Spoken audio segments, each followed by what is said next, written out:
Guys, let's have an honest conversation about the reality living here in America and how racist it is. I saw a video on here of a young woman talking about how Trump being in office is a good thing, but not in the manner that you guys might think she was talking about. So, what she basically was saying is that it's a good thing that Trump is basically being the representative of how America truly is, how a lot of African Americans and people of color have become complacent and allowing racists to play in our face time and time again. So Trump honestly represents the racist from when slavery started, the whole concept of racism. He is basically the structure and the face of it. He has become the structure of racism. Everything that he is doing to Hispanics and Latinos and other ethnic groups, Asians and things like that, the racist ones, again, every time I talk about race, I want you guys to be clear. I'm talking about the racist ones because every race has, African Americans have their allies. So I want to make that clear because people like to twist words online.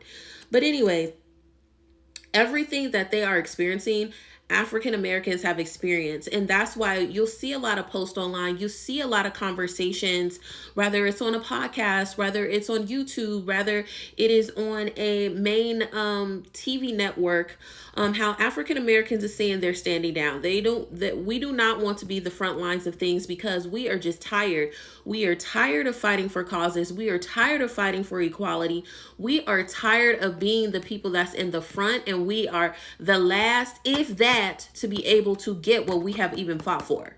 So you have people that are ignorant and they think that, racism doesn't exist. The remnants of slavery, it doesn't exist anymore. Well, if it doesn't exist anymore, something as simple as we were promised 40 acres and a mule and we have yet to receive it. What's his name? When there's conversations about having reparations for the African American community, it's always shut down. It's always, America doesn't have the land, America doesn't have the money, etc., which that is false. There are tons of acres in the United States that are vacant that they could give to the descendants of slavery. This is how racist America is. Mr. Farrakhan was denied $1 billion to help the African American community from Libya. The government blocked it. The government will not allow him to receive that money to help African American communities.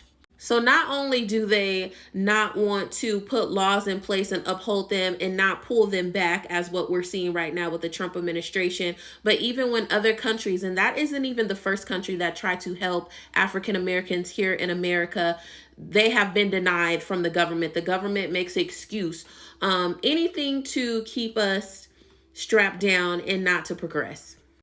Now, for the people saying that racism doesn't exist, if racism doesn't exist, why did we get the anti-lynching bill?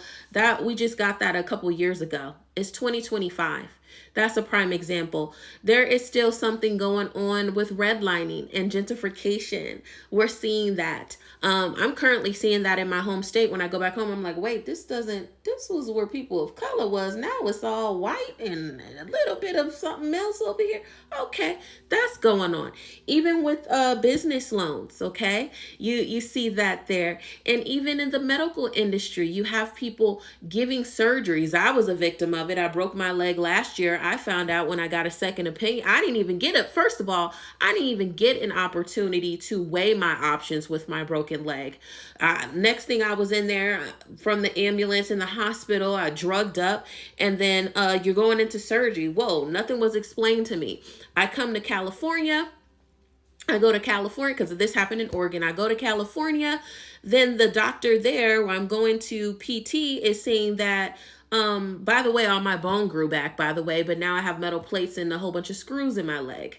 Just unnecessary. That's just an example of how African Americans are treated, and not giving the same protocols and procedures as our counterparts, period. A prime example is African American women. We are more likely to pass away during childbirth than any other race. Why is that?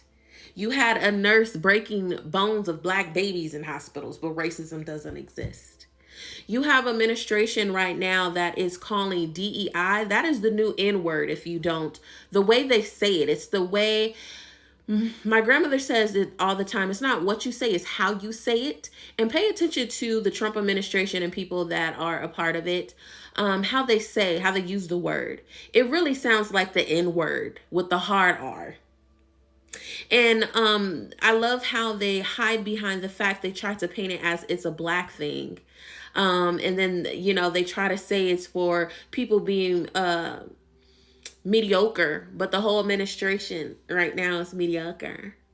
And it's a prime example of white privilege and white supremacy, if you know the definitions. Yeah, you see that. So this plan, Project 2025, it's been worked on for years. Okay. They've been slowly dismantling and planting seeds, putting people in positions of power for a very, very long time, up until the point, Trump, I don't believe he won this. I believe he stole this. And I said what I said. I'm going to say allegedly, but I believe he stole this. The whole thing, the rollout of, the equal rights, the kicker, let me tell you where the kicker was. The kicker really started when Obama won his election, and then he won again and beat Trump. And that really hurt Trump's ego, but also to the people that are behind Trump. Okay. In America, up until that point, it was like a bandage was on America. When Trump got into office, he slowly ripped it off that first term. In the second term, he said, the hell with the fucking band-aids. Now I'm going to stab the wound. I'm not even going to allow it to heal. And I'm going to infect it and poison it. Even more than it already is infected. To the point that you need to cut off that body part that is infected. It really started there because you have to think about it. Do you really think that the racist people that have money or access or power, that they were happy that someone was even a percentage of black in the White House? No, that wasn't going to fly. So they had to put someone that was going to run for the presidency that is racist and is going to uphold white supremacy and make sure that white people stay in control. That, honestly, I would say is where it really ramped up. They were doing stuff before Obama got into office, but it really ramped up after that. They was like, oh, no, you can't have this in the White House, even though, by the way, black people built the White House. Yeah. So you have that. Then it was the George Floyd thing. You have to have, people of color, you got to get them angry about something, right? So we had that. We have all the protests. Then Trump had to flex his power, and I was out there, protesting and stuff. You had snipers, National Guard, you gassing people, doing all kind of crazy shit. And you are violating American citizens' rights because they are entitled to a peaceful protest.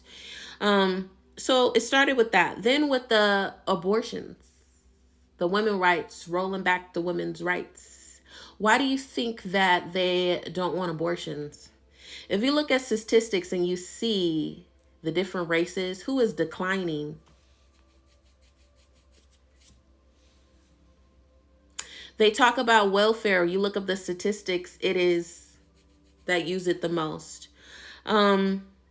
They're using a anchor on education. All of this has happened before, if you really look at history, that's why it's so important for them to rewrite history and take stuff out of the history books, because it happened before. And the reason why it's happening again is because they were never held accountable for what they did to African Americans and to other people of color. But specifically, I don't want to even talk about other minorities. I want to talk about African Americans because, again, we advocate and we never, ever, ever, ever, ever, ever, ever have a full, complete agenda to right the wrongs that America has done to the African Americans. Everybody else could wait. Let us get what is due to us and let people leave us alone. That is how a lot of us is feeling right now. And we're sick of it. And we're not falling for the same okie doke, because one thing I can say is the racist ones are consistent.